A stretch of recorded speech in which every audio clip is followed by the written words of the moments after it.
Hi friends, இன்னைக்கு இந்த வீடியோவில் வெயிலுக்கு இதமாக குழந்தைங்க விரும்பி சாப்பிடக்கூடிய ஃப்ரூட் கஸ்டர்ட் அதை எப்படி செய்யறது பார்க்கலாம். வாங்க வீடியோக்குள்ள போகலாம். முதல்ல இந்த ரெசிபிக்கு ஸ்டவ்வில் ஒரு அரை லிட்டர் பால் எடுத்து வச்சிருக்கேன். இது கொதிக்கட்டும். இப்போ பால் பொங்கி வருது. இப்போ அடுப்புல சிம்ல வச்சு நல்லா கொதிக்க விடுவோம். பால் கொதிச்சுட்டு இருக்கும்போது நம்ம இந்த கஸ்டர்ட் பவுடரை கலந்து வச்சுக்குவோம். அதுக்கு நான் பவுல்ல 2 டேபிள் ஸ்பூன் கஸ்டர்ட் பவுடர் எடுத்து வச்சிருக்கேன். வெண்ணிலா கஸ்டர்ட் பவுடர் தான் எடுத்திருக்கேன். இந்த கஸ்டர்ட் பவுடர்ல நிறைய ஃப்ளேவர்ஸ் வருது. நான் வெண்ணிலா ஃப்ளேவர் வாங்கியிருக்கேன். உங்களுக்கு எந்த ஃப்ளேவர் விருப்பமோ அதை கூட வாங்கிக்கலாம். நான் இந்த ஃப்ரூட் கஸ்டர்டுக்கு வெண்ணிலா ஃப்ளேவர் ரொம்ப நல்லா இருக்கும். இந்த கஸ்டர்ட் பவுடர்ல நான் ஒரு 1/4 கப் பால் எடுத்திருக்கேன். அதை ஊற்றி கலந்துக்கும், கட்டி இல்லாம கலந்துக்கும். பால் கொஞ்சம் சூடா இருக்கட்டும், லைட்டா சூடா இருக்கட்டும். ரொம்ப கொதிக்க ஊத்துனீங்கன்னா ரொம்ப கட்டி கட்டியாயிரும். சூடா இருந்தா போறோம். அதை ஊற்றி நல்லா கட்டி இல்லாம நல்லா கலந்துக்குவோம். இப்ப நல்லா கலந்தாச்சு, கட்டி இல்லாம. இது இப்படியே இருக்கட்டும். நல்லா இந்த அளவுக்கு கட்டி இல்லாம கரைச்சுக்கோங்க. இது இருக்கட்டும் இப்படியே. இந்த பால் நல்லா கொதிச்சுட்டு இருக்கு. இப்ப அடுப்ப கொஞ்சம் சிம்லயே வச்சுக்கோங்க, லோ ஃப்ளேம்லயே வச்சுக்கோங்க. இப்ப இதுல கொதிச்சுட்டு இருக்க பால்ல நம்ம கலந்து இந்த கஸ்டர்ட் பவுடர் மிக்சரை இதுல கொஞ்சம் கொஞ்சமா ஊத்திக்குவோம். ஊத்தி கொஞ்சம் கைவிடாம கிளறுங்க, அப்பதான் கட்டி தட்டாம இருக்கும். இப்ப கைவிடாம கிளறி இந்த பால் திக்காகட்டும். இப்ப பால் திக்காயிடுச்சு.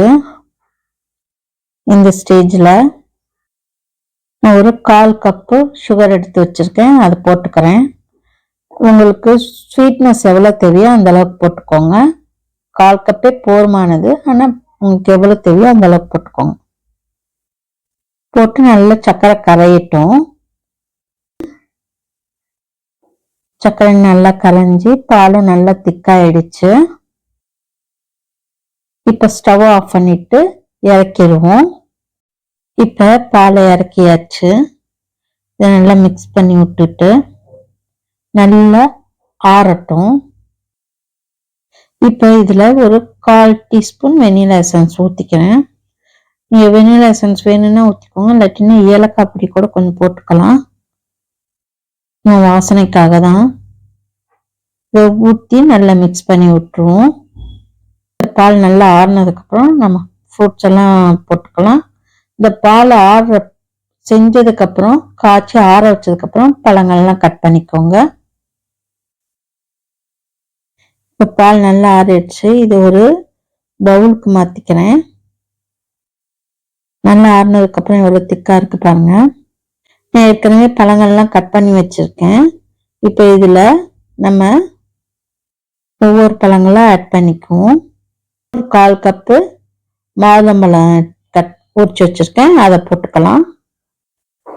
அதுக்கப்புறம் ஒரு பனானா, அதையும் கட் பண்ணியிருக்கேன். உங்களுக்கு எந்த சைஸ்க்கு வேணுமோ அந்த சைஸ் கட் பண்ணிக்கோங்க. அதே மாதிரி ஆப்பிள் 1 கப்பு, மாம்பழம் 1 கப்பு,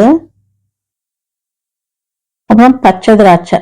அது கொஞ்சம் நீட்டமா இருந்ததுன்னா ஒரு பாதியா கட் பண்ணிக்கோங்க, இல்லை இன்னும் பொடியா கூட கட் பண்ணிக்கலாம். ரெட் கலர் கிரேப்ஸ்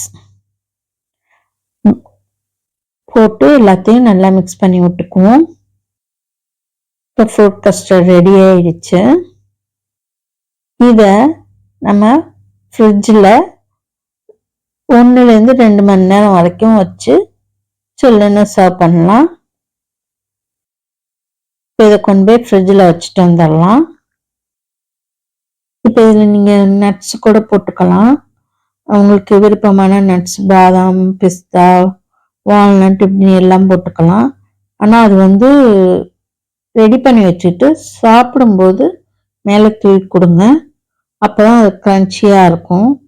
முன்னாடியே போட்டு கலந்துட்டோம்னா சாகி ஆன மாதிரி இருக்கும், ரொம்ப நமத்து போன மாதிரி இருக்கும். ஃப்ரெஷ்ஷாக போட்டு கொடுத்தீங்கன்னா நல்லா க்ரன்ச்சியாக இருக்கும். அதனால சாப்பிட கொடுக்கும்போது இந்த நட்ஸ் எல்லாம் போட்டுக்கோங்க. ஐஸை சின்ன எடுத்துட்டு வந்தாச்சு. இப்போ தந்து இப்போ அருமையான ஃப்ரூட் கஸ்டர்ட் ரெடியாக இருக்கு. இதை ஒரு பவுலில் ட்ரான்ஸ்ஃபர் பண்ணிக்குவோம்.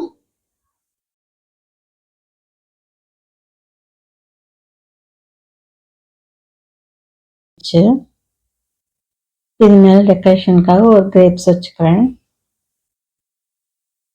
இப்போ இதில் கொஞ்சம் பாதாம் பொடி பண்ணி வச்சுருக்கேன், அதை இது மேலே தூக்கலாம். நீங்கள் பிஸ்தா, பாதாம், வால்நட்டு, கேஷ்யூஸ் கூட நல்லா பொடியாக கட் பண்ணி தூவிக்கலாம். சாப்பிடும்போது தூவி கொடுங்க. இப்போ அருமையான டேஸ்டியான ஃப்ரூட் கஸ்டர்ட் ரெடி ஆயிடுச்சு. இதை நீங்கள் செஞ்சு பாருங்கள். செஞ்சு பார்த்துட்டு இந்த வீடியோ பிடிச்சிருந்தா லைக் பண்ணுங்கள், கமெண்ட் பண்ணுங்கள், ஷேர் பண்ணுங்கள். அப்படியே எங்கள் சேனலை சப்ஸ்கிரைப் பண்ணுங்கள். மறக்காமல் பெல் ஐக்கானை கிளிக் பண்ணுங்கள். அப்போ தான் எங்களோட ஒவ்வொரு வீடியோவும் உங்களுக்கு நோட்டிஃபிகேஷனாக வந்து சேரும். Thank you friends.